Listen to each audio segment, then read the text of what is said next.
Doctor Abhijit Dey, WHO medical consultant, national TB elimination প্রোগ্রামের ওয়েস্ট বেঙ্গল ডিভিশনে কাজ করি।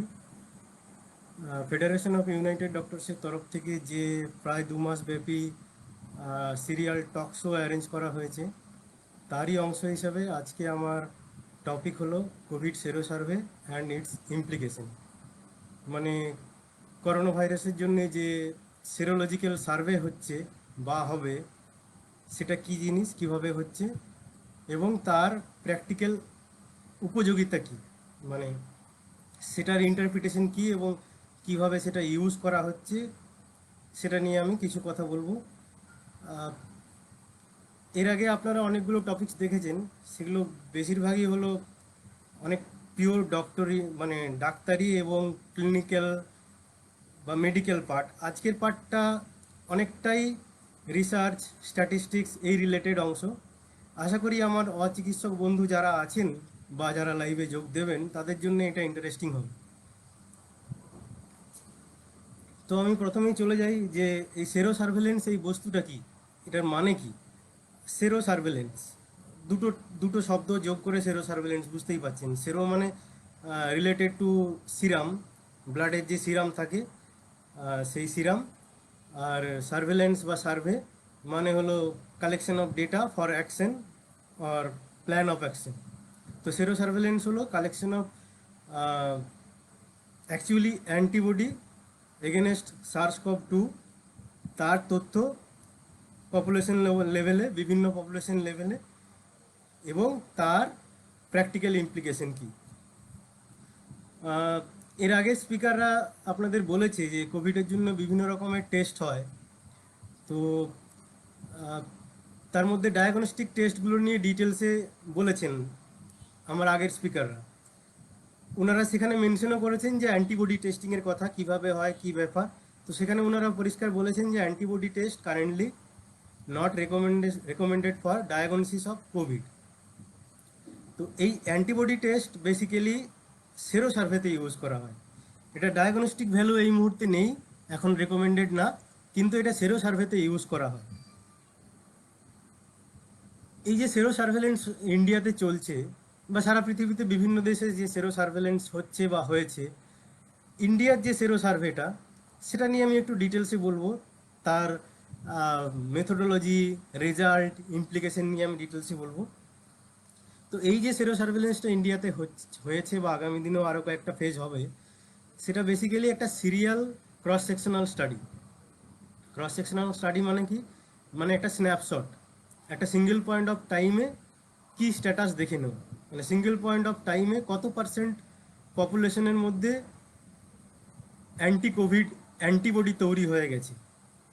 মানে আরও স্পেসিফিক্যালি আমি পরে যাব কোন অ্যান্টিবডি কী ব্যাপার, আমি পরে আসবো ধীরে ধীরে। তো সেইটা at a point of time সেটা দেখে নেওয়া, এবং তার এজ, সেক্স, আদার সোশিও ডেমোগ্রাফিক অ্যাসোসিয়েশনটা দেখে নেওয়া, দেখে কয়েকটা নীতি নির্ধারণ করা। কি নীতি নির্ধারণ করা না, কোন এরিয়ায় কন্টেনমেন্ট স্ট্র্যাটেজি কেমন হবে, লকডাউন আদৌ করতে হবে কি হবে না, করলে কতদিন করা দরকার, কিছুটা গাইডেন্স পাওয়া যাবে। পাশাপাশি এটা জানা যাবে যে কোন এজ গ্রুপ বেশি এফেক্টেড হচ্ছে, কোন সেক্স, কোন জেন্ডার বেশি এফেক্টেড হচ্ছে, বা কোন জিওগ্রাফিক্যাল এরিয়া বেশি এফেক্টেড হচ্ছে, এবং সেই অনুযায়ী তার preventive strategy plus further research সেটা প্রুভ করবে। এর আগের স্পিকার ডক্টর অংশুমান দিকপতি বলেছিলেন বেলজিয়াম স্টাডির কথা, যেখানে সিগনিফিকেন্ট জেনেটিক ভেরিয়েবিলিটি দিয়ে সাসেপ্টিবিলিটি বা ক্লিনিক্যাল ভালনারেবিলিটি উনি ডেসক্রাইব করেছেন।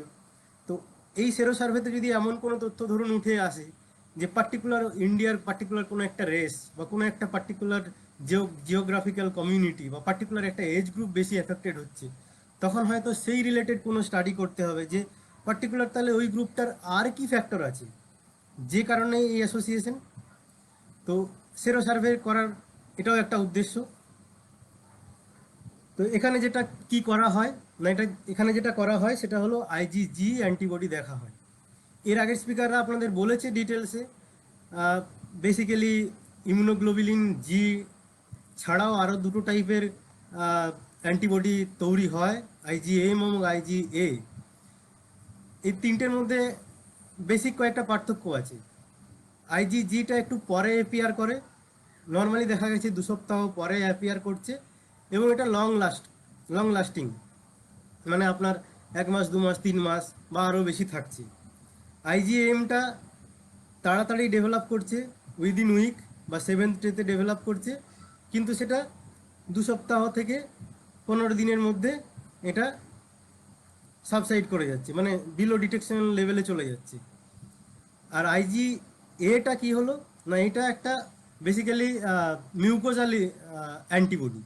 এটা আপনার লোকাল প্রোটেকশন বা সারফেস প্রোটেকশন দেয়, মানে আপনার নেজাল মিউকোসা বা অরোফেরিঞ্জাল মিউকোসাতে এই অ্যান্টিবডিটা ডেভেলপ করে, এবং এটা কি করে না হোস্ট পেনিট্রেশনটা আটকায়, হোস্টের মধ্যে পেনিট্রেশনটা আটকায় ভাইরাসটা। তো আমি ডিটেলসে যাব না, কারণ এটা আমার টপিকস নয়। এটা অলরেডি আমাদের আগের স্পিকাররা বলেছে, এবং আগামী দিনে আগামী পরশুই আমাদের ইমিউনোলজি নিয়ে ডিটেলসে বলবেন ডক্টর দীপ্যমান গাঙ্গুলি। সেখানে উনি ডিটেলসে আরও বলবেন। আমি এটা স্কিপ করছি, এই প্রসঙ্গ আমি বেশি যাচ্ছি না, আমি চলে যাচ্ছি যে এটার অবজেক্টিভগুলো কী কী। এটা বেসিক্যালি একটা স্টাডি, এই আমাদের যে ইন্ডিয়াতে যে সেরো সার্ভেলেন্স হচ্ছে, এটা বেসিক্যালি একটা স্টাডি। এই স্টাডির অবজেক্টিভগুলো কি না, এটার প্রাইমারি অবজেক্টিভ হলো to estimate seroprevalence and against SARS-CoV-2 infection in general population. আমরা এই যে আমাদের বুলেটিন, ওয়েস্ট বেঙ্গল গভর্নমেন্টের বুলেটিন বা ধরুন কোভিড ট্র্যাকার বা ওয়ার্ল্ডোমিটার, এখানে যে তথ্যগুলো আমরা পাচ্ছি, এগুলো বেসিক্যালি কেস, যারা সিমটম নিয়ে প্রেজেন্ট করেছিল, যাদের টেস্ট করা হয়েছিল এবং তাদের টেস্ট পজিটিভ হয়েছে। এটা টোটাল ইনফেকশনের একটা ফ্র্যাকশন মাত্র। এর বাইরেও একটা বড় সড়ো অংশ আছে যারা কিনা ইনফেক্টেড, কিন্তু এই লিস্টে যাদের নাম নেই, কারণ তাদের টেস্ট করা হয়নি এবং তারা হয়তো সিমটম নিয়ে অ্যাপিয়ারই করেনি, বা মাইল্ড সিমটম ছিল, আলটিমেট টেস্ট করা হয়নি। তো এই সেরো সার্ভেলেন্স বেসিক্যালি সেই মেজর পার্টটা, যেটা এস্টিমেটেড 90% বা তার বেশি, সেই মেজর পার্টটাকে ক্যাপচার করতে পারবে। কারণ এটা মেথোডোলজিতে আমি যখন আসবো তখন আমি বলবো, এটা বেসিক্যালি একটা র্যান্ডম স্যাম্পলিং করা হয়েছে। মেথোডোলজিটা বলেই দিই আগে, সেটা হলো ভারতবর্ষের 70টা জেলা র্যান্ডমলি সিলেক্ট করা হয়েছে, এবং প্রত্যেকটা জেলায় 10টা করে ক্লাস্টার আইডেন্টিফাই করা হয়েছে। এই ক্লাস্টারগুলো কি না, ব্লক বা মিউনিসিপ্যালিটি। এই প্রত্যেকটা ক্লাস্টারে আবার পার্টিকুলার ভিলেজ বা ওয়ার্ড এরিয়া সিলেক্ট করা হয়েছে, এবং সেই প্রত্যেকটা ক্লাস্টার থেকে 40%কে আইডেন্টিফাই করা হবে র্যান্ডমলি আইডেন্টিফাই করা হবে, এবং তাদের ব্লাড কালেকশন করা হবে। টোটাল তাহলে স্যাম্পল সাইজ কত হচ্ছে না, 700 জেলায়, প্রত্যেকটা জেলায় এরকম 10টা করে ক্লাস্টার, এবং প্রত্যেকটা ক্লাস্টারে 40টা করে পার্সন। তার মানে কত হলো, 28,000। তো টোটাল স্যাম্পল সাইজ হলো 28,000। আমাদের ফার্স্ট রাউন্ড সেরো সার্ভে হয়ে গেছে অলরেডি। সেকেন্ড রাউন্ড সেরো সার্ভে চলছে ভারতবর্ষের বেশ কয়েকটা স্টেটে। ওয়েস্ট বেঙ্গলে শুরু হবে আগামী সপ্তাহ থেকে। ফার্স্ট রাউন্ড সেরো সার্ভে অলরেডি আমাদের হয়ে গেছে মে এবং জুন মাসে। আমি আসবো ডিটেলসে, তার রেজাল্ট কী ছিল, কী ব্যাপার। প্রাইমারি অবজেক্টিভ তো বললাম যে এটা হলো এস্টিমেট করা যে ইনফেকশনের প্রিভ্যালেন্সটা কত, SARS-CoV-2 ইনফেকশন জেনারেল পপুলেশনে কত। কিন্তু এর সেকেন্ডারি কয়েকটা অবজেক্টিভ আছে, সেগুলো কি না, সেটা হলো সোশিও ডেমোগ্রাফিক অ্যাসোসিয়েশন আইডেন্টিফাই করা, যেটা আগেই বললাম, যে এর মাধ্যমে হয়তো আমরা দেখতে পারি পার্টিকুলার একটা এজ গ্রুপ কম এফেক্টেড হচ্ছে বা বেশি এফেক্টেড হচ্ছে, পার্টিকুলার কোনো জিওগ্রাফি, পার্টিকুলার কোনো gender. To estimate the basic reproduction number. একটা কথা আপনারা শুনে থাকবেন মাঝে মাঝেই, টিভির টক শো বা সায়েন্টিফিক ডিসকাশন বা লিটারেচারে আপনারা R0 বা R0, যেটা কিনা একটা ডিজিজের ট্রান্সমিসিবিলিটি বা কমিউনিকেবিলিটিটাকে ইন্ডিকেট করে। এই সেরো সার্ভে দিয়ে বেসিক্যালি সেটাও ক্যালকুলেট করা যাবে, সেটা সেকেন্ডারি অবজেক্টিভ। থার্ড অবজেক্টিভ হলো ইনফেকশন ফ্যাটালিটি রেট। এটা একটা ইন্টারেস্টিং ইনফরমেশন। আমরা কেস ফ্যাটালিটি রেট বা কেস ফ্যাটালিটি রেশিও, এই কথাটা আমরা খুবই অভ্যস্ত, এটা আমরা জানি। এটা বহু চর্চিত একটা কথা, এবং আমরা জানি, এবং ডিজিজ ওয়াইজও জানি কোন ডিজিজের কী ব্যাপার। এখন কেস ফ্যাটালিটি রেট আর ইনফেকশন ফ্যাটালিটি রেটের মধ্যে পার্থক্য আছে। নাম শুনেই বুঝতে পারছেন যে কেস ফ্যাটালিটি রেট মানে কতগুলো মারা গেল অ্যামাং দ্য কেস, আর ইনফেকশন ফ্যাটালিটি রেট মানে ইনফেকশনের মধ্যে, ইনফেক্টেড পার্সনের মধ্যে কতগুলো মারা গেল। এই ইনফেকশন ফ্যাটালিটি রেট এইটা ক্যালকুলেট করার আলাদা ইমপ্লিকেশন কি না, এটার একটা আলাদা ইমপ্লিকেশন আছে। যদি আমরা কোথাও কেস মিস করি, এবং কেস মিস করার জন্যে falsely high case fatality rate কোথাও বেশি হয়, সেটা কিন্তু ধরা পড়ে যাবে এই সেরো সার্ভে যখন আমরা ইনফেকশন ফ্যাটালিটি রেট ক্যালকুলেট করব। একটা এক্সাম্পল দিয়ে বোঝাই। ধরুন দুটো ব্লক, 1 লাখ করে পপুলেশন আছে, এবং যেখানে ফর এক্সাম্পল ধরুন আরবিটারিলি 100 করে কোভিড পেশেন্ট ইনফেক্টেড হয়ে আছে। এবারে একটা জেলায় টেস্ট করেছে 50টা মতো, এবং তাতে করে দেখা গেল 10টা কেস পাওয়া গেছে, এবং তার মধ্যে হয়তো একজন মারা গেছে। আর একজন টেস্ট খুব কম করেছে, মাত্র 20টায় টেস্ট করেছে, এবং তার মধ্যে দেখা গেল 4টে বা 5টা কেস পাওয়া গেছে, এবং সেখানেও একজন মারা গেছে। তো ফার্স্ট ডিস্ট্রিক্টের ক্ষেত্রে আমরা 10টা কেসের মধ্যে একজন মারা গেছে, কেস ফ্যাটালিটি রেট 10%। সেকেন্ড ডিস্ট্রিক্টে আমরা কি দেখছি না, 5টা কেসের মধ্যে একজন মারা গেছে, কেস ফ্যাটালিটি রেট 20%। এই তথ্যটা দেখে মনে হবে বাপরে বাপ, সেকেন্ড ডিস্ট্রিক্টটা তো খুব ভয়ঙ্কর জায়গা, ওখানে তো প্রচুর লোক মারা যাচ্ছে, 100 জনের মধ্যে 20 জন মারা যাচ্ছে। ফলে এই যে কেস ফ্যাটালিটি রেট, এটা বেসিক্যালি মিসলিড করছে। এখন যদি আমি এই দুটো জেলাতেই সেরো সার্ভে করি, তখন কি উঠে আসবে? তখন দেখা যাবে যে দু জায়গাতেই ইনফেকশনের প্রিভেলেন্স, সেরো প্রিভেলেন্স 1 লাখের মধ্যে 100, মানে 0.1%। তাই তো হচ্ছে নাকি? যাই হোক, 1 লাখের মধ্যে কত 100 হলে, হ্যাঁ 0.1%। তার মানে সেরো প্রিভেলেন্স দুটোতেই সমান, সেরো প্রিভেলেন্স দুটোতেই সমান, এবং ইনফেকশন ফ্যাটালিটি রেট দুটোতেই সমান। তার মানে আলাদা করে একটা জেলায় বেশি লোক মরছে, একটা ব্লকে বেশি লোক মরছে, এরকম কোনো ভাবার কারণ নেই। সরি, নেটওয়ার্ক প্রবলেমের জন্যে ভিডিওটা কেটে গেছিলো, আমি আবার ফিরে এলাম। নমস্কার। ফার্স্ট পার্টটা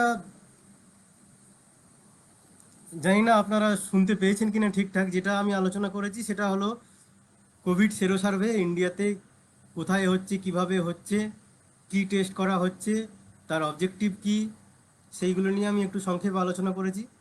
সেকেন্ড পার্ট আলোচনার বিষয়বস্তু আমার ছিল যে ইমপ্লিকেশন, এর ইমপ্লিকেশন কি। ফার্স্ট ইমপ্লিকেশন হলো কোথায় কতটা ইনফেকশন স্প্রেড করেছে, জিওগ্রাফিক্যাল এরিয়াটা আইডেন্টিফাই করা, এবং সেখানে লোকাল কন্টেনমেন্ট স্ট্র্যাটেজি ডিসাইড করা, এবং অ্যাজ এ হোল কান্ট্রির কন্টেনমেন্ট স্ট্র্যাটেজি কী হবে সেটা ঠিক করা। এই প্রসঙ্গে একটা কথা আমি আপনাদের বলে রাখি যে এনপিআই বলে একটা কথা অনেকে শুনে থাকবেন। এনপিআই মানে হলো নন ফার্মাকোলজিক্যাল ইন্টারভেনশন। ভাইরাল আউটব্রেকগুলো যেগুলোর কিনা স্পেসিফিক অ্যান্টিভাইরাল থাকে না, সেগুলোর ক্ষেত্রে এনপিআই হলো একটা গুরুত্বপূর্ণ স্ট্র্যাটেজি, মানে কন্ট্রোল স্ট্র্যাটেজি। এনপিআই কি না, বেসিক্যালি এই যে আপনারা মাস্ক পরছেন, হাত ধুচ্ছেন, স্যানিটাইজার ইউজ করছেন, লকডাউন করা হচ্ছে, এইগুলোকে বলা হয় এনপিআই বা non pharmacological intervention. Infection prevention, control strategy, containment strategy, এগুলো সবই হলো এনপিআই। তো এই সেরো সার্ভেলেন্সের ফার্স্ট ইমপ্লিকেশন হলো বেসিক্যালি এনপিআইকে গাইড করা, যে লকডাউন কোথায় করতে হবে, কতদিন করতে হবে। এই লকডাউন করার উদ্দেশ্য, লকডাউন সম্বন্ধে অনেক বিতর্ক, অনেক কিছু আপনারা শুনেছেন, আমি আরেকবার বলি যে লকডাউন করার উদ্দেশ্য কিন্তু টোটাল কেস কমিয়ে দেওয়া নয়। লকডাউন করলে টোটাল কেস কমে না। লকডাউন করার উদ্দেশ্য বা টোটাল এই এনপিআই এর টোটাল উদ্দেশ্যই অ্যাকচুয়ালি ফ্ল্যাটেনিং দ্য কার, মানে আমার আলটিমেট একটা জায়গায় পৌঁছতে হবে, হার্ড ইমিউনিটি, যেটা আমি আসছি পরে, সেই জায়গায় না পৌঁছলে অটোমেটিক ভাইরাস ট্রান্সমিশনটা বন্ধ হবে না। মানে এই এপিডেমিক বা প্যান্ডেমিকের যে প্রোপাগেশন, সেটা বন্ধ হবে না। এটা বন্ধ হতে গেলে হাই স্পেসিফিক অ্যান্টিডোট লাগবে, ভাইরাল ভ্যাকসিন লাগবে, অথবা হলো ভাইরাসটার একটা মিউটেশন লাগবে, এমন মিউটেশন যেটা কিনা নিজেকেই ডিস্ট্রাক্ট করে ফেলবে, নিজেকে উইক করে ফেলবে। এর বাইরে কিন্তু টোটাল ইনফেকশন আটকে রাখা যাবে না, মানে বন্ধ করা যাবে না। আলটিমেট ওই জায়গায় পৌঁছবে। ফর এক্সাম্পল 50% বা 60% পপুলেশন ইনফেক্টেড হওয়ার পরে যদি আমার এপিডেমিক আটকে যায়, তাহলে ওই 50 বা 60% পৌঁছতে হবে। এই সমস্ত এই এনপিআই বা এই কন্টেনমেন্ট স্ট্র্যাটেজি বা লকডাউনের উদ্দেশ্যই হলো কিন্তু বেসিক্যালি এই 60% পৌঁছানোটাকে একটু ডিলে করা, আর কিছুই না। যাতে আমার একটু সময় পেয়ে যায়, ওই সময়টায় আমি একটু প্রিপারেশন নিয়ে নিতে পারি, আমি মানুষকে এডুকেট করে নিতে পারি, বা ওই 60% পৌঁছানোটা ন্যাচারাল ইনফেকশন না করে ভ্যাকসিন দিয়ে করে ফেলি। কারণ ন্যাচারাল ইনফেকশন দিয়ে যদি আমি ওই 60%-এ পৌঁছোই, তাহলে আমার কেস ফ্যাটালিটি রেট যতই কম হোক, লক্ষ লক্ষ মানুষ মরবে। সেই জন্যই কিন্তু এই লকডাউন বা কন্টেনমেন্ট স্ট্র্যাটেজি। তো এই সেরো সার্ভে বেসিক্যালি এটাকে গাইড করে। সেকেন্ড ইমপ্লিকেশন কি না, হার্ড ইমিউনিটি, যেটা বলছিলাম যে হার্ড ইমিউনিটি নিয়ে আমি একটু ডিটেলসে আলোচনা করতে চাই, কারণ এটা নিয়ে অনেকের একটু ভুল ধারণা আছে। অনেকে এরকমও বলতে শুনেছি যে ওটা করলে হার্ড ইমিউনিটি বাড়বে, আমার হার্ড ইমিউনিটি বাড়বে। আমার হার্ড ইমিউনিটি বাড়বে ব্যাপারটা টেকনিক্যালি রং। হার্ড ইমিউনিটি মানে হলো হার্ড প্রোটেকশন বা কমিউনিটি প্রোটেকশন, মানে হলো কমিউনিটিতে উপস্থিত বেশ কিছু ব্যক্তি প্রোটেক্টেড আছে বলে ইনডিরেক্টলি আনপ্রোটেক্টেড লোকও প্রোটেক্টেড হয়ে যাচ্ছে। এটাকে এই জন্যে হার্ড প্রোটেকশন বা হার্ড ইমিউনিটি বা ইনডিরেক্ট প্রোটেকশন বলে। মানে কি না, ধরুন আমার আমার সমাজে, আমার পাড়ায় 1000 লোকের মধ্যে 900 জনের মধ্যে হয় ভ্যাকসিন দিয়ে বা ন্যাচারাল ইনফেকশন দিয়ে অ্যান্টিবডি তৈরি হয়ে গেছে। ইনফেকশন মানে ভাইরাসটা আর এলে ওখানে রেপ্লিকেট করবে না বা কেস তৈরি হবে না, ভাইরাসটা মারা যাবে। তাহলে কি হবে, যে বেঁচে থাকলো যে 100 জন এদিক ওদিক ফাঁক করে, তাদের কাছে গিয়ে ভাইরাসটা পৌঁছলো না। মানে ফার্স্ট এক্সপোজার হয়তো আমার এই 1000 জনের মধ্যে এমন একজনের মধ্যে হয়েছিল যে নিজে ইমিউন, তার ভাইরাসটা রেপ্লিকেট করলো না, ডিজিজটা তৈরি হলো না, ফলে বাকিদের মধ্যে ছড়ালো না।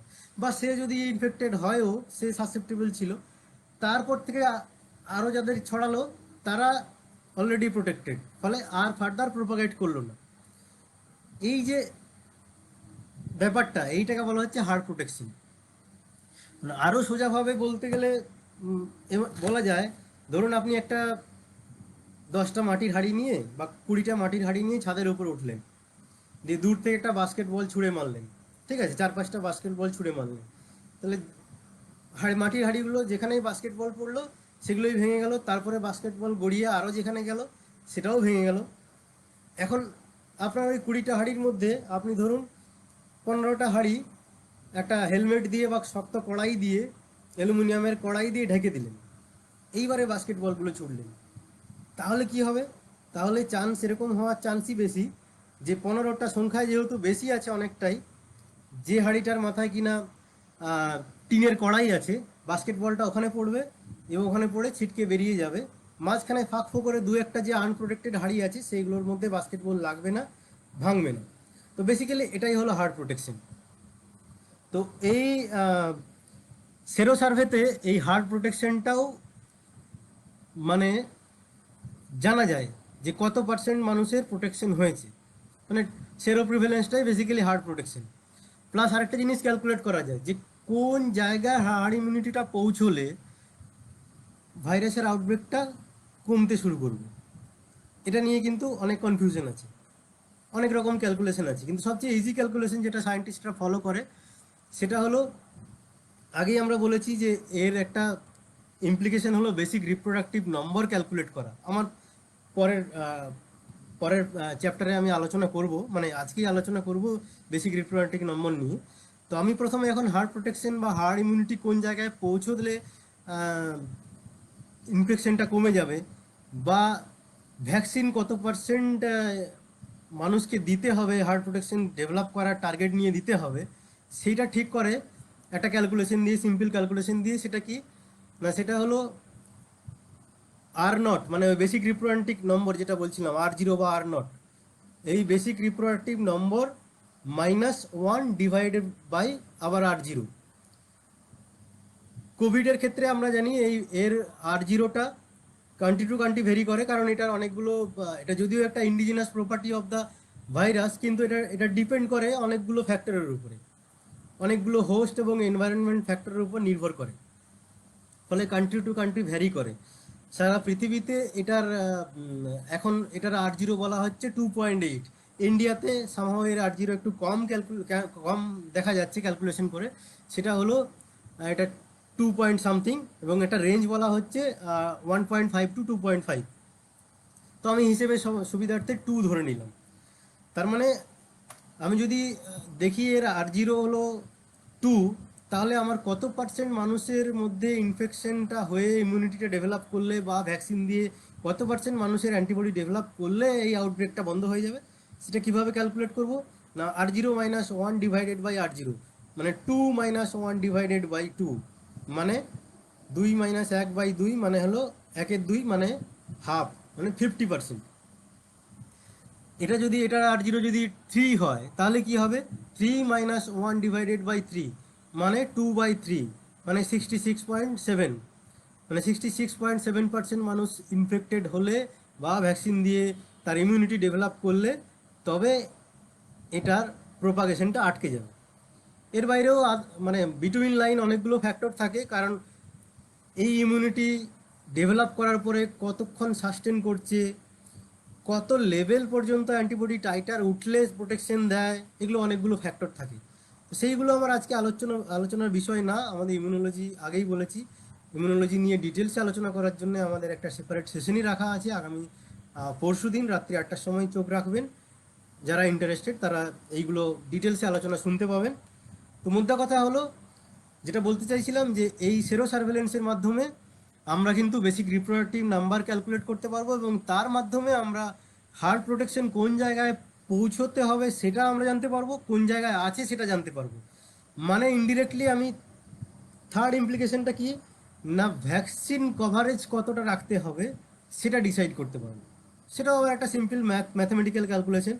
মানে ধরুন ফর এক্সাম্পল আমার 50% হার্ড ইমিউনিটিতে পৌঁছতে হবে, আমার একটা ভ্যাকসিন এফিকেসিয়াস হলো 80%। ঠিক আছে, 100 জনকে দিলে 8 জনের মধ্যে অ্যাকসেপ্টেবল লেভেলের অ্যান্টিবডি তৈরি হয়। তাহলে আমার 50%-এ পৌঁছতে গেলে কতজনকে ভ্যাকসিন দিতে হবে?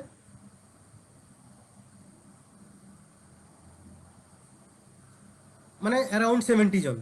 70 জনকে দিলে 70 না, সরি, 50%-এ পৌঁছতে 60 জনের মতো দিলে আমি তার 80%, মানে 48, 60, 62, 63 এরকম কিছু একটা হবে, 62 বা 63 জনকে আমি তাহলে মিনিমাম 63 জনকে আমার 63% লোককে আমার ভ্যাকসিনেশনের টার্গেট রাখতে হবে, যে টোটাল পপুলেশনের 63% মানুষকে আমি ভ্যাকসিনেট করতেই হবে।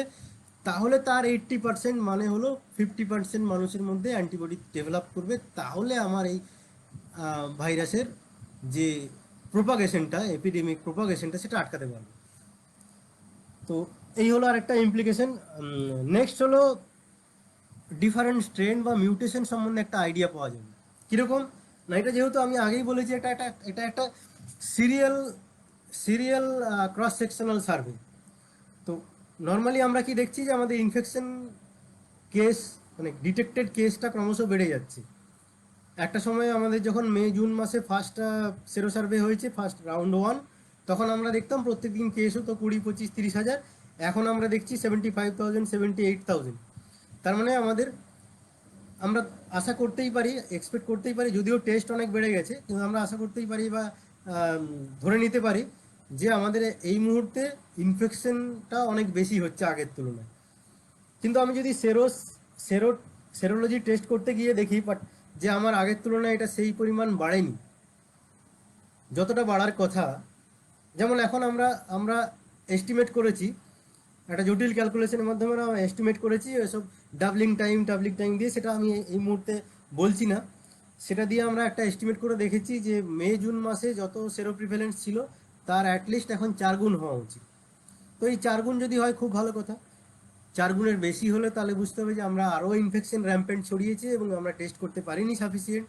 কিন্তু 4 গুণের যদি কম হয় তাহলে দুটো কারণ হতে পারে। এক হলো আমার টেস্ট কম হয়েছে, যেটা কিনা আমরা টেস্টের সংখ্যা দিয়ে বুঝতে পারবো, যেটা আইডিয়ালি আমরা দেখে বুঝতে পারছি টেস্ট কম হয়নি, কারণ এখন প্রত্যেক দিন দেশে প্রায় 10 লাখ বা তার বেশি করে টেস্ট হচ্ছে। তাহলে তখন আমাদের বুঝতে হবে যে আমি যে কিটটা ইউজ করছি যে স্পেসিফিক অ্যান্টিজেনের জন্য, সেটা হয়তো ডিটেক্ট করতে পারছি না। তার মানে হয়তো একটা মেজর মিউটেশন হয়ে গেছে। এটা একটা জাস্ট হাইপোথিসিস, যদিও বলা হচ্ছে যে আরএনএ ভাইরাস মিউটেশন প্রোন, কিন্তু ইনফ্লুয়েঞ্জা ছাড়া অন্যান্য আরএনএ ভাইরাসের মেজর মিউটেশন হয় না। ইনফ্লুয়েঞ্জা ভাইরাসের যেমন অ্যান্টিজেনিক ড্রিফটিং ছাড়াও অ্যান্টিজেনিক শিফটিং হয়, যেখানে কিনা সাডেন অ্যাব্রাপ্ট মিউটেশন, মানে প্রচুর চেঞ্জ হয়ে যায় টোটাল, মানে স্ট্রাকচার থেকে শুরু করে ভিরুলেন্স, ট্রান্সমিসিবিলিটি, অনেক কিছু চেঞ্জ হয়ে যেতে পারে। কিন্তু বাকি বাকি আরএনএ ভাইরাসগুলোর ক্ষেত্রে যেটা কমন প্যাটার্ন, সেটা হলো মাইল্ড চেঞ্জ হয়। এবং এই মাইল্ড চেঞ্জ হওয়ার জন্য দুটো জিনিস হয়, দুটো ভালো জিনিস। এক হলো সেরোলজিক্যাল টেস্ট দিয়ে ডিটেক্ট করা যায়। দুই হলো যে ভ্যাকসিনটা বানানো হয়েছে আগের স্ট্রেন দিয়ে, সেটা কিন্তু অনেকটাই কাজ করে।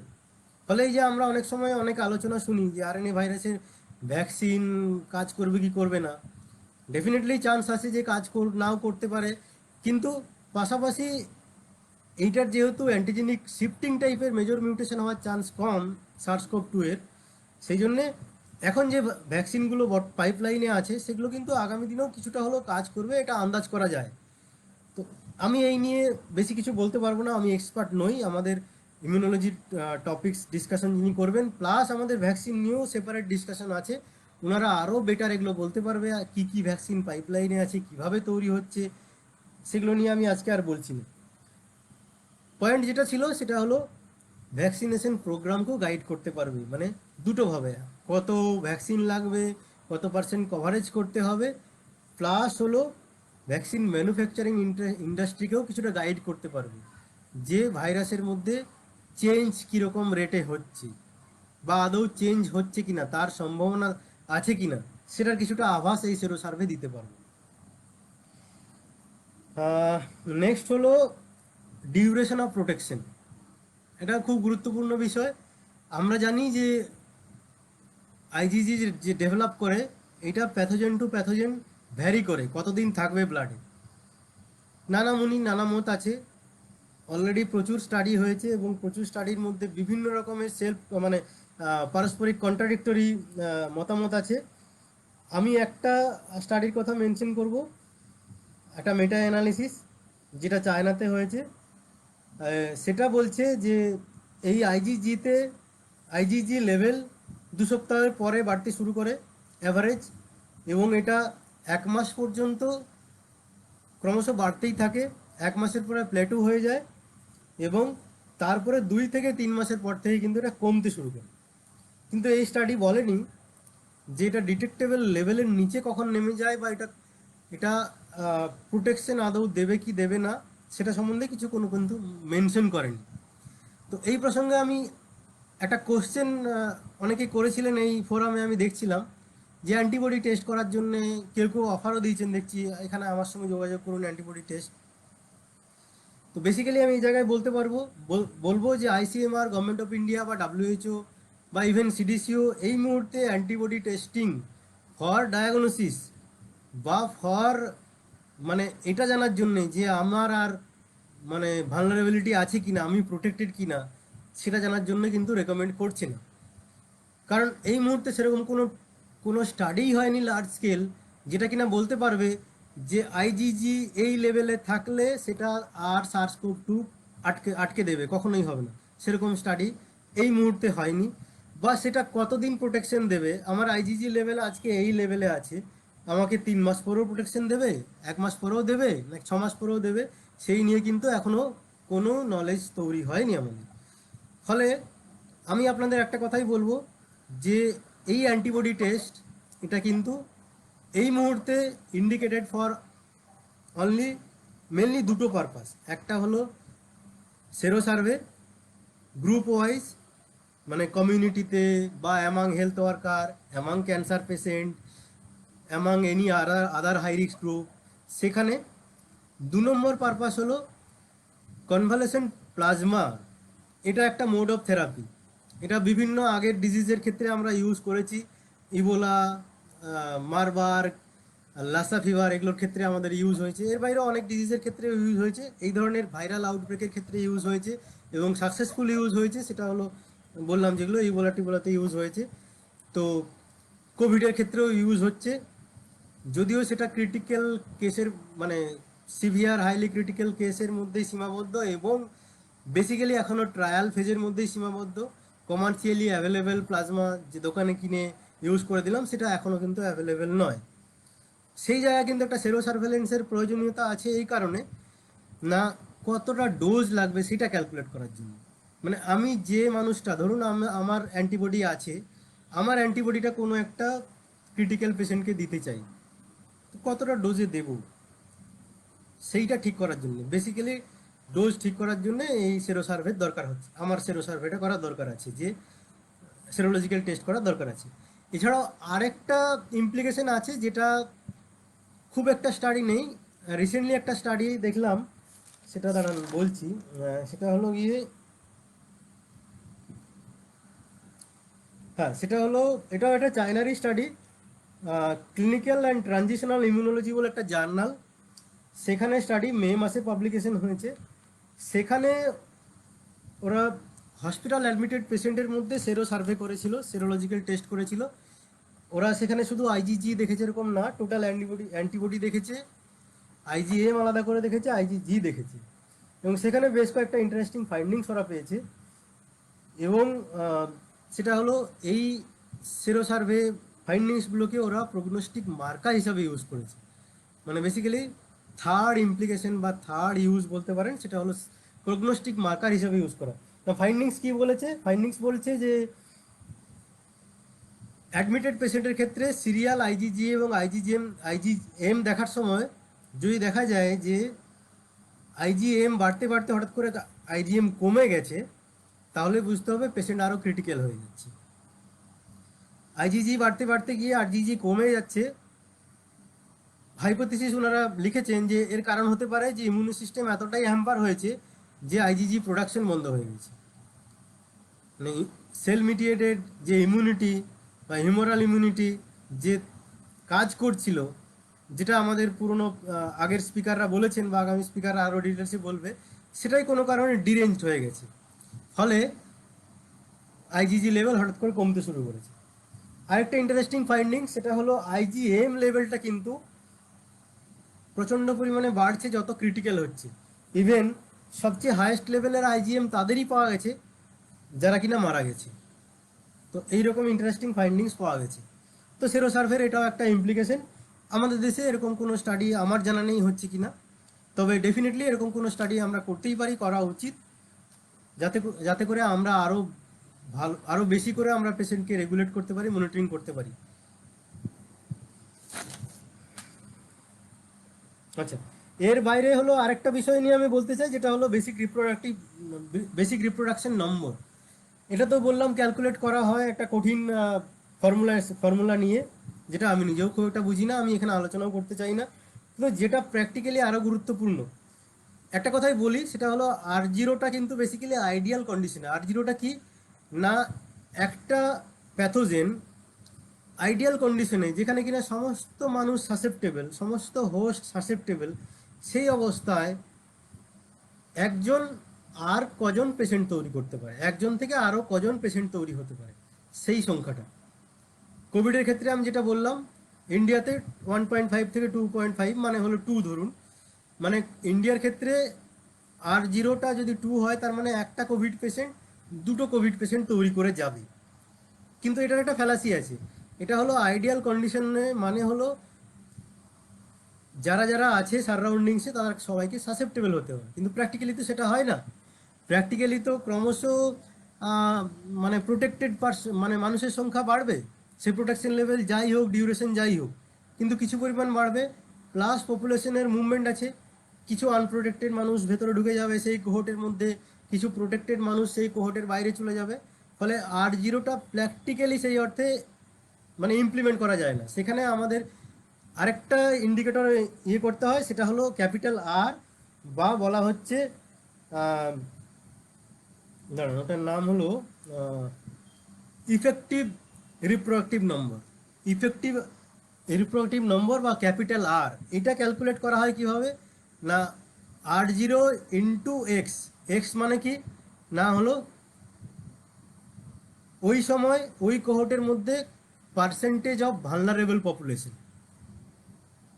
একটা সহজ উদাহরণ দিয়ে বোঝাই না, আমাদের সেরো সার্ভেলেন্সে ফর এক্সাম্পল সেরো সার্ভেলেন্স করলাম, দেখা গেল সেরো সার্ভেলেন্সে বললো যে 10% মানুষের মধ্যে ইনফেকশন আছে।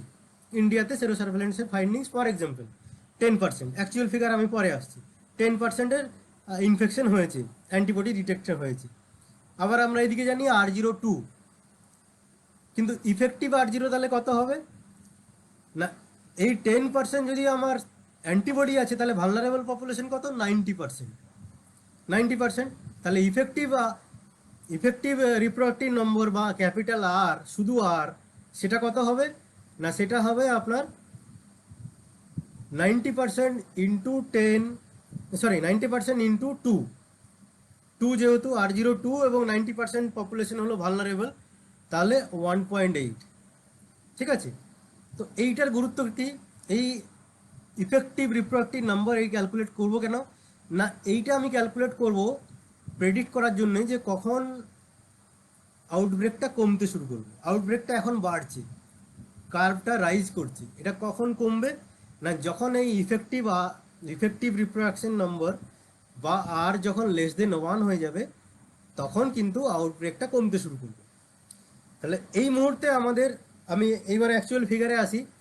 এই মুহূর্তে আমাদের সেরো সার্ভেলেন্সের গত ফার্স্ট রাউন্ডের ডেটা বলছে ভারতবর্ষে জেনারেল পপুলেশনের মধ্যে সেরো প্রিভেলেন্স হলো অনলি 0.73%, মানে 1%-এরও কম।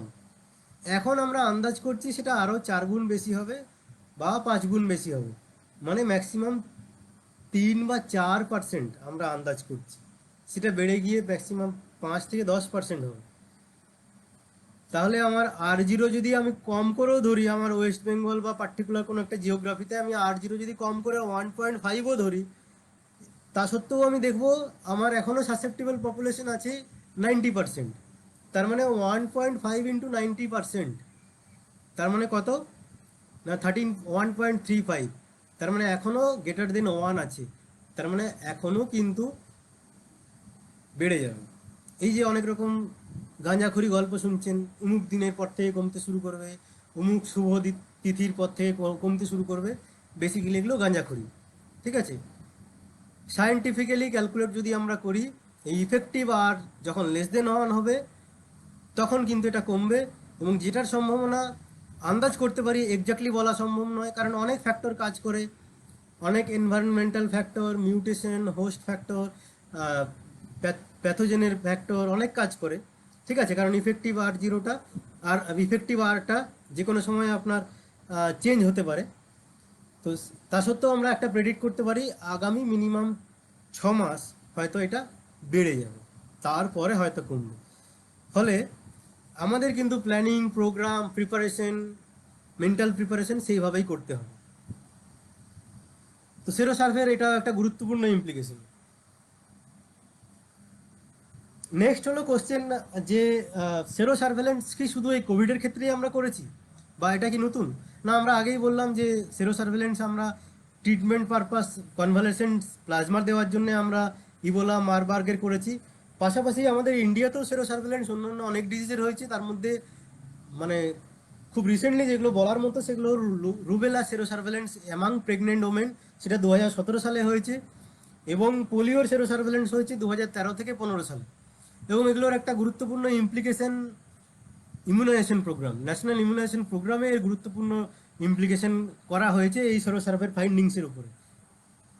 যেমন ফর এক্সাম্পল আপনাদের বলেই দিই, যেমন পালস পোলিও রাউন্ড কটা হবে বছরে, সেটা ঠিক করার জন্য সেরো সার্ভেলেন্স। প্লাস সেরো সার্ভেলেন্সে দেখা গেল টাইপ 1 পোলিও ভাইরাসের এগেনস্টে অ্যান্টিবডি বেশি আছে, টাইপ 2, 3 নেই।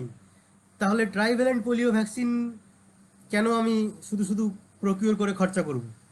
মোনোভ্যালেন্ট ইউজ করব। সেই জন্যে আপনারা হয়তো দেখে থাকবেন পালস পোলিওতে একটা সময় হাই রিস্ক এরিয়াগুলোতে সাব ন্যাশনাল ইমিউনাইজেশন ডে যেগুলোতে পালস পোলিও হয়েছিল, সেগুলোতে কিন্তু mono monovalent polio vaccine use হয়েছিল।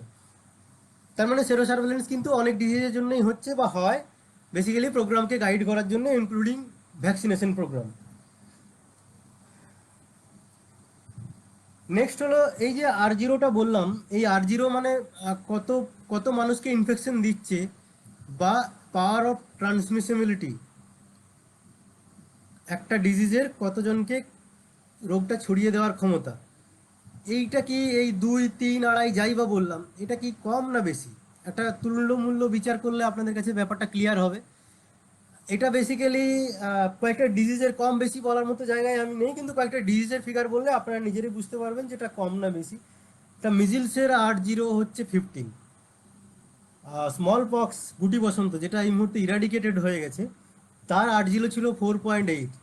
এগুলো সবই একটা রেঞ্জ আছে, আমি জাস্ট অ্যাভারেজ ফিগারটা বলছি। সার্স সার্স যেটা 2002-এর আউটব্রেক হয়েছিল, তার 803। ইবোলার 8-0 কিন্তু 1.9, এর চেয়ে কম। মার্স, যেটার কেস ফ্যাটালিটি রেট বেশি ছিল, যেটা 2010 বা 12 নাগাদ হয়েছিল মিডিল ইস্ট এশিয়া আরবিয়ান কান্ট্রিতে, সেটার কিন্তু 8-0 ছিল 0.9। এবং ওই জন্য আপনারা দেখে থাকবেন যে মার্সটার প্রোপাগেশন খুব একটা বেশি হয়নি। তো 8-0 সম্বন্ধে মোটামুটি একটা আইডিয়া পেলেন। ইবোলা এবং মানে সরি, সার্স-CoV-2 এবং অন্যান্য ইনফেকশাস ডিজিজের 8-0। এইবারে আমি আসি, আরও দুটো পয়েন্ট নিয়ে আলোচনা করেছিলাম, আমি বলতে ভুলে গেছি, সেটা হলো ইনফেকশন ফ্যাটালিটি রেট এবং case fatality rate. Infection fatality rate আমি আগেই বলেছি তার ইমপ্লিকেশন কি, আর কেস ফ্যাটালিটি রেট ইবোলার ক্ষেত্রে কেস ফ্যাটালিটি রেট ইনফেকশাস ডিজিজের মধ্যে আমরা দেখছি সবচেয়ে বেশির মধ্যে যে লিস্ট আছে তার মধ্যে ইবোলা রেখেছে, সেটা হলো 40-50%। তারপরে আছে স্মল পক্স 30%। কোভিডের ক্ষেত্রে সারা পৃথিবীতে কেস ফ্যাটালিটি রেট 3.4%। এগুলোর মানে আপনারা জানেন, আমি আর বলছি না। 3.4% মানে যতজন পজিটিভ হচ্ছে তার মধ্যে 100 জনের মধ্যে 3 জন মারা যাবে, বা 1000 জনের মধ্যে 34 জন মারা যাবে। এটা হলো কেস ফ্যাটালিটি রেট। যে ইন্ডিয়ার ক্ষেত্রে কেস ফ্যাটালিটি রেট এখন বিলো 2 হয়ে গেছে, ঠিক আছে, তার মানে 100 জনের মধ্যে 2 জনেরও কম মারা যাবে। এছাড়াও আরও বেশ কিছু ডিজিজ আছে যাদের কেস ফ্যাটালিটি রেট অনেকটাই বেশি, যেমন হলো আপনার হলো রেবিসের কেস ফ্যাটালিটি রেট 100%। তার মানে আমি এই দুটো ফিগার দিয়ে কি বোঝাতে চাইছি, ঠিক আছে, কোভিড প্যান্ডেমিক, আতঙ্কের পরিবেশ, ভয় পাওয়ার মতো বিষয়, নতুন রোগ, সেরকম কিছু আমরা জানি না। সায়েন্টিস্ট ডক্টররাও জানে না সেরকম কিছু। নতুন নতুন ইনফরমেশন রেগুলার আসছে, প্রোটোকল চেঞ্জ হচ্ছে। ইভেন ডাব্লিউএইচওর মতো অর্গানাইজেশন প্রায় প্রত্যেক সপ্তাহে নিজেদের মতামত পাল্টাচ্ছে।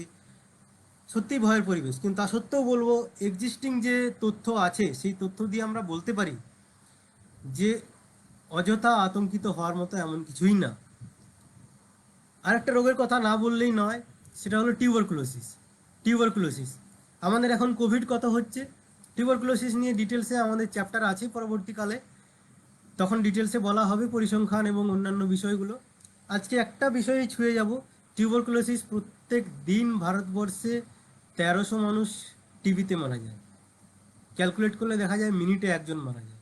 কোভিডের ক্ষেত্রে কিন্তু এখনও 1300 জায়গায় ছয়নি, কিন্তু 1100, 1200, 1000 এরকম। কোভিড কিন্তু এখনও 1300 মারা যাচ্ছে না।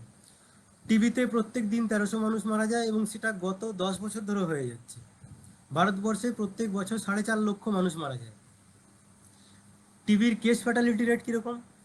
টিবির কেস ফ্যাটালিটি রেট, টিবির ক্ষেত্রে আপনারা জানেন MDR TB, drug resistant TB বলে একটা টিবি আছে, আর ড্রাগ সেন্সিটিভ টিবি আছে। ড্রাগ সেন্সিটিভ টিবির ক্ষেত্রে কেস ফ্যাটালিটি রেট 5-15%, কিন্তু ড্রাগ রেজিস্ট্যান্ট টিবির ক্ষেত্রে কেস ফ্যাটালিটি রেট দেখা গেছে 30-50%। তার মানে বুঝতেই পারছেন যে কোভিড ভয়ের আতঙ্কের হলেও পাশাপাশি অনেক ভয়ঙ্কর এবং আতঙ্কের রোগ আছে।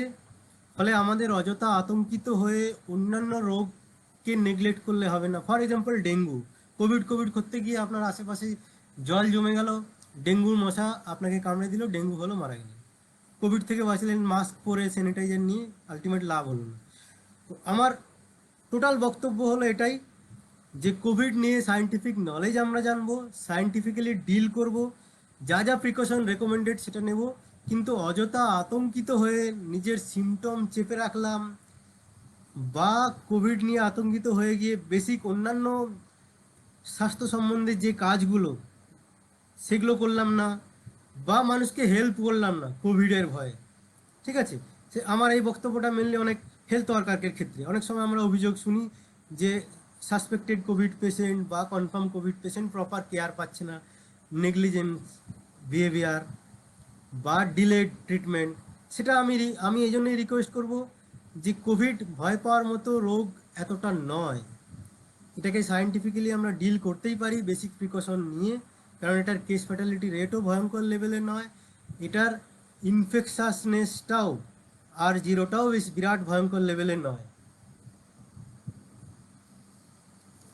নেক্সট আমি আসি, সেটা হলো পরিসংখ্যান।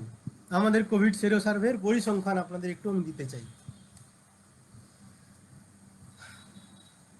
ফার্স্ট রাউন্ড সেরো সার্ভে হয়েছে গত মে মাস থেকে জুন মাস।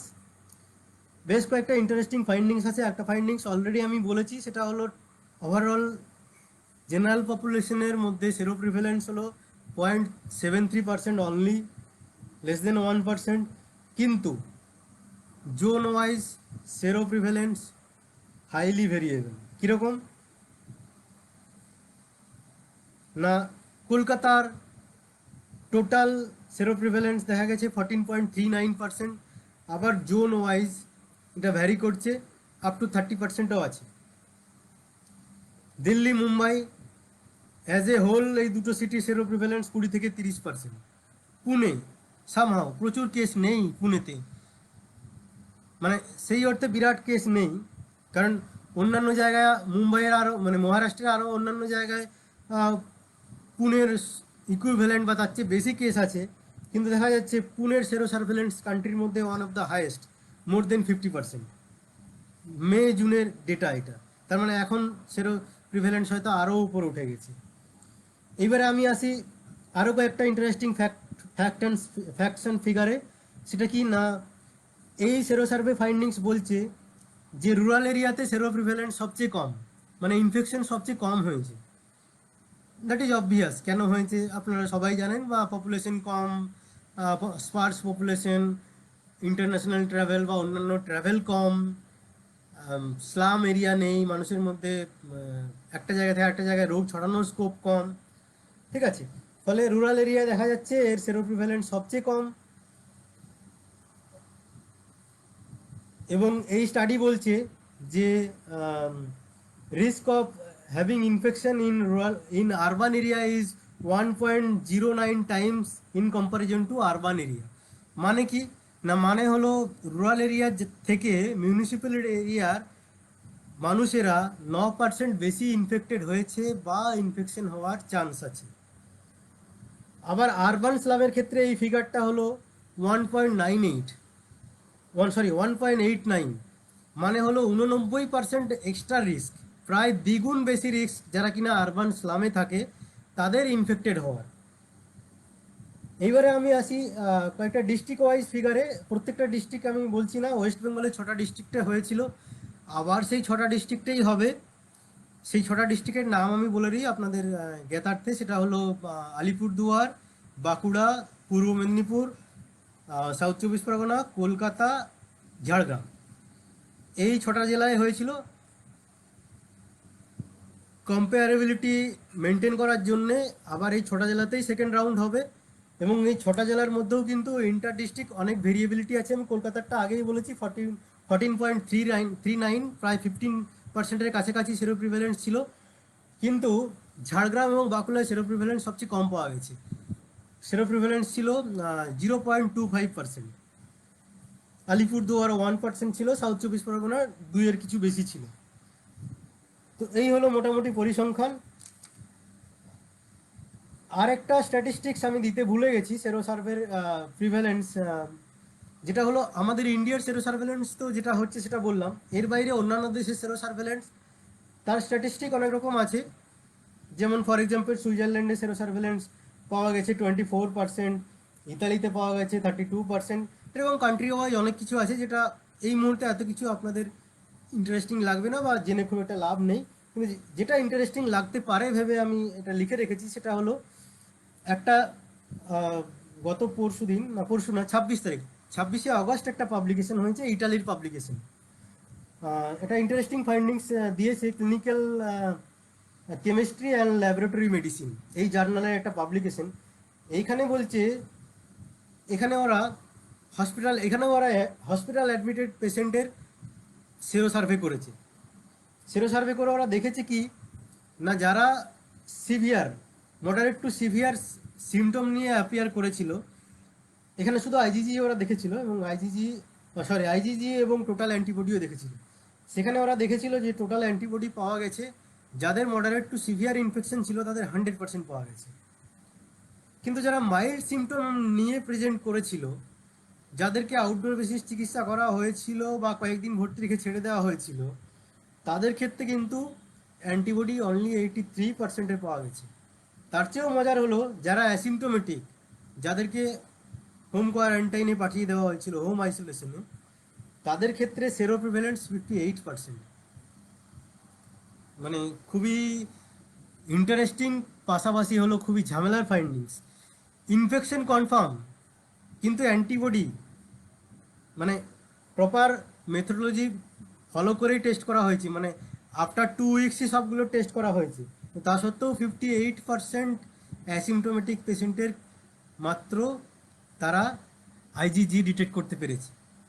তার মানে এটার একটা অন্যরকম ইমপ্লিকেশন আছে। তার মানে হয়তো আমরা যে সেরো সার্ভেলেন্স এস্টিমেট করছি যে 0.73%, 2%, 10% যেগুলো বললাম, সেইটার চেয়ে হয়তো আরও দ্বিগুণ বেশি অ্যাকচুয়াল ইনফেকশন মানে প্রিভ্যালেন্সটা হতে পারে। কারণ হয়তো অ্যান্টিবডি টাইটার তাদের সে ততটা ডেভেলপই করেনি। এইটা কেন ডেভেলপ করে না অ্যাসিমটোমেটিক বা মাইল্ড সিমটোমেটিক, সেটার জন্যে ডিসকাশন আমাদের পরবর্তী স্পিকাররা করবেন, যারা ইমিউনোলজি নিয়ে করবেন, ডিসকাশন করবেন, তারা আরও ডিটেলসে করবেন এই ইমিউনো রেসপন্স কারো কম কারো বেশি কেন হয়, অ্যান্টিবডি টাইটার কারো কেন কম হতে পারে, বেশি হতে পারে। কিন্তু এখন যেটা বলার সেটা হলো এই সেরোপ্রিভ্যালেন্সের স্টাডি, এটা কিন্তু সেক্রোসেন্ট একটা কোনো ফিগার না। এটা কিন্তু অনেকগুলো ফ্যালাসি থাকতে পারে, ফলস পজিটিভ ফলস নেগেটিভ বাদ দিয়েও। মানে সবাইকার যে ডিটেক্টেবল লেভেলে অ্যান্টিবডি থাকবে এরকম ব্যাপার নয়। তো আমি আজকে ইচ্ছে করেই টাইম লাইন পেরিয়ে চলে গেলাম 9টা 9। তার কারণ হলো আমাদের পরবর্তী স্পিকার ডক্টর কস্তুরী দাস। উনি একটা ওনার ফ্যামিলি ইস্যুতে উনি আজকে যেতে পারছেন না। আমি সেটা বলেই রাখি, কারণ এটা একটা ন্যাশনাল ফিগার। সেটা হলো প্রণব মুখার্জি আজকে মারা গেছেন, যিনি দিদির আত্মীয় হন, এবং সেই কারণে এই পরিবেশ একটা শোকতপ্ত পরিবেশের জন্য উনি আজকে এই সেশনটা নিতে পারছেন না। উনি আমাদের খুব শীঘ্রই জানাবেন যে ওনার টপিক্সটা কবে উনি রাখবেন, আমরা আমাদের পেজে সেটা জানিয়ে দেব। খুবই গুরুত্বপূর্ণ একটা টপিক, স্পেশালি আমার চিকিৎসক বন্ধুদের জন্য খুবই গুরুত্বপূর্ণ টপিকস হবে সেটা। এক্স রে ফাইন্ডিংস আমার কোভিড পেশেন্ট, লার্নিং সেশন হবে। সেটার জন্য ওয়েট করুন, আমরা ডেট জানিয়ে দেবো। তো যেহেতু আজকে আর কোনো সেশন নেই, আমি আরও 5টা মিনিট সময় নিচ্ছি। আমার ডিসকাশনের পয়েন্ট আমি শেষ হয়ে গেছে, কিন্তু আমি একটা স্ট্যান্ডার্ড ডিসক্লেমার আমি এখানে বলতে চাই, যেটা আমাদের পূর্ববর্তী বক্তারা দু একটা করে পয়েন্ট বলেছেন, কিন্তু অন বিহাফ অফ এফইউডি আমি সমস্ত ভিডিওগুলোর ক্ষেত্রে আমি একটা স্ট্যান্ডার্ড ডিসক্লেমার 4টে পয়েন্ট আমি বলতে চাই, যে এটা এই যে ভিডিওগুলো এগুলো সোললি এডুকেশনাল এবং মাস অ্যাওয়ারনেস হেলথ এডুকেশনাল পারপাসে বানানো হয়েছে, এটার অন্য কোনো উদ্দেশ্য নেই। সেকেন্ড হলো, এখানে আমরা লুসিড বক্তব্য রাখতে গিয়ে বা লাইভ এক্সাম্পল দিতে গিয়ে আমরা অনেক সময় কোনো পার্টিকুলার কোম্পানির নাম হয়তো বলছি বা কোনো পার্টিকুলার ব্র্যান্ড নেমের নাম বলছি, কিন্তু কোনোভাবেই আমাদের অর্গানাইজেশন কোনো কোম্পানি বা কোনো ব্র্যান্ড পার্টিকুলার প্রোডাক্টকে প্রমোট করছে না বা এন্ডোর্স করছে না। থার্ড হলো, এখানে আমরা অনেক ট্রিটমেন্ট রিলেটেড জিনিস আলোচনা করছি, অনেক গাইডেন্স দিচ্ছি। এইগুলো কিন্তু কখনোই আপনার ডক্টরস কনসালটেশনের অল্টারনেটিভ হতে পারে না। ফলে আপনি যদি সিক ফিল করেন, আপনার যদি কোনো শারীরিক সমস্যা হয়, অবশ্যই আপনি ফিজিশিয়ানের কনসালটেশন নেবেন। এইখানের ভিডিওর বক্তব্য অনুযায়ী ডিসিশন নেবেন না, ঠিক আছে? তার জন্য কিন্তু অর্গানাইজেশন দায়ী থাকবে না। আচ্ছা, ফোর্থ হলো, ডেফিনেটলি আমাদের ভিডিও লাইক করবেন, শেয়ার করবেন, সোশ্যাল মিডিয়াতে যেখানে খুশি যত খুশি শেয়ার করুন। আমরা চাই এটা বেশি বেশি মানুষের কাছে পৌঁছোক, ঠিক আছে? বেশি বেশি মানুষ এই তথ্যগুলো জানুক, সায়েন্টিফিক ইনফরমেশন জানুক। কিন্তু হ্যাঁ, যদি এটা অন্য কোনো জায়গায় ইউজ করেন, ফর এক্সাম্পল কোনো প্রিন্ট মিডিয়াতে দিতে চান, কোনো পার্টিকুলার এটাকে ইন্টারপ্রিট করে অনুবাদ করে, বা কোনো একটা টিভি প্রোগ্রামে কেউ দেখাতে চান, স্পেশালি আমাদের সাংবাদিক বন্ধুরা যদি কেউ এখানে থাকেন, আমি রিকোয়েস্ট করব দেওয়া যেতে পারে, না যে না দেওয়া যেতে পারার কিছু কারণ নেই, কিন্তু দয়া করে যোগাযোগ করবেন আমাদের যিনি স্পিকার তাকে, এবং অবশ্যই আমাদের page moderator doctor Amit Shankar জানাকে, তার সঙ্গে যোগাযোগ করবেন। আদারওয়াইজ এটা কিন্তু ওইভাবে মানে টিভি প্রোগ্রাম বা প্রিন্ট মিডিয়াতে কোনো পার্টিকুলার বক্তব্য বা অংশ বিশেষ ইউজ করবেন না, কারণ ওটা একটু দেখে নিতে হবে, পার্টিকুলার কোনো অংশ ইউজ করলে সেটা আলাদা কোনো মিনিং হতে পারে। তো এই হলো মোটামুটি স্ট্যান্ডার্ড ডিসক্লেমার। আমি শেষ করব। যারা ধৈর্য ধরে এতক্ষণ শুনলেন, ধন্যবাদ। টেকনিক্যাল প্রবলেমের জন্য অনেকে লিখেছেন শব্দ শুনতে অসুবিধে হচ্ছে, কিন্তু আমি আমার ম্যাক্সিমাম ভলিউম দিয়ে বলার চেষ্টা করেছি। তারপরেও শুনতে না পেলে আমার কিছু করার নেই, আমার ল্যাপটপের কিছু প্রবলেম হয়তো, আমি এটা ঠিক করার চেষ্টা করব পরবর্তী টক শোতে। আর মাঝখানে কিছু সময় নষ্ট হলো কানেকশন কেটে যাওয়ার জন্য, তার জন্য আমি দুঃখিত। সবাইকে ধন্যবাদ দেব, এবং পরিশেষে আরেকবার ফেডারেশন অফ ইউনাইটেড ডক্টরকে আন্তরিক ধন্যবাদ দেব এরকম একটা ভালো উদ্যোগ নেওয়ার জন্য, এবং আমাকে সেখানে একটা অংশ হিসাবে কনসিডার করার জন্য, আমাকে এই সুযোগ দেওয়ার জন্য। এবং আমার ধারণা এই সাধু উদ্যোগের জন্যে মানুষের ডেফিনেটলি কোনো না কোনো উপকার হবে, ইনক্লুডিং ডক্টর এবং আদার পার্সন, তাদের উপকার হবে। কারণ এই সময় বেশ কিছু অর্ধসত্য, অসত্য তথ্য, মানুষকে বিভ্রান্তকর করার তথ্য ঘুরে বেড়াচ্ছে, অনেক প্রলোভন ঘুরে বেড়াচ্ছে, ঠিক আছে, অনেক অমূলক আশঙ্কা ছড়ানো হচ্ছে। তো আশা করি আমাদের এই 2 মাস ব্যাপী যে প্রায় 50খানা টপিক নিয়ে আলোচনা করব, যেটা আরও ক্রমশ বাড়বে আমার ধারণা, আরও নতুন নতুন সাজেশন দিচ্ছেন দর্শকরা, এবং নতুন নতুন ভলেন্টিয়ার উঠে আসছেন বক্তব্য বলার জন্যে। আমার ধারণা এটা আরও এগিয়ে যাবে, এবং এই সায়েন্টিফিক বক্তব্য থেকে আমার ধারণা মানুষ গাইডেন্স পাবে, এবং মানুষের কিছু না কিছু উপকার হবে, এবং এটা যদি সত্যিই কেউ না কেউ উপকৃত যদি হয়, তবেই এটা আমাদের এই প্রয়াসটা সার্থক হবে।